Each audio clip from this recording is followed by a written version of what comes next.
Hello, હું છું દિયા. તમને આજે કંઈક માહિતી આપવા આવી છું. આજનો ટોપિક છે દિવાળી તહેવાર શા માટે ઉજવવામાં આવે છે. એક વખતની વાત છે. અયોધ્યાના રાજકુમાર શ્રીરામ ખૂબ જ સારા, ન્યાયી અને ધર્મના પાલન કરનાર હતા. પરંતુ રાજમાતા કૈકેયીની ઈચ્છા મુજબ રાજા દશરથે શ્રીરામને 14 વર્ષ માટે વનમાં જવા કહ્યું. શ્રીરામ સાથે માતા સીતા અને ભાઈ લક્ષ્મણ પણ વનમાં ગયા. વનમાં રહેતા રહેતા રાવણ નામના એક શક્તિશાળી રાક્ષસે માતા સીતાનું અપહરણ કર્યું અને તેને લંકા લઈ ગયો. રાવણ ખૂબ ગર્વીલો અને દુષ્ટ હતો.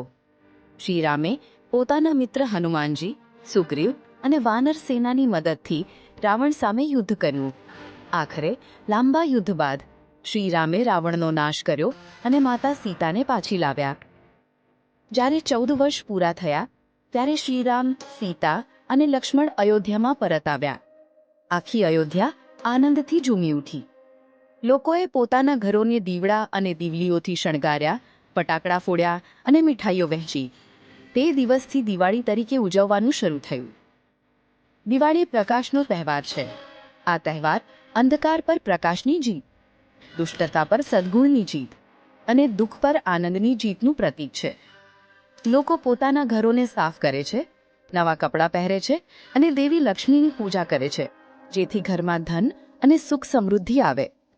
દિવાળી એ માત્ર આનંદનો દિવસ નથી, પરંતુ તે આપણને શીખવે છે કે સચ્ચાઈ અને ધર્મનો માર્ગ ક્યારેય છોડવો નહીં જોઈએ.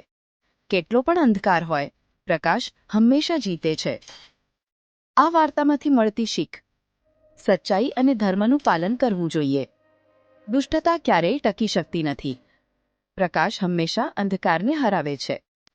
આનંદ અને દાનનો તહેવાર તરીકે દિવાળી ઉજવવી જોઈએ.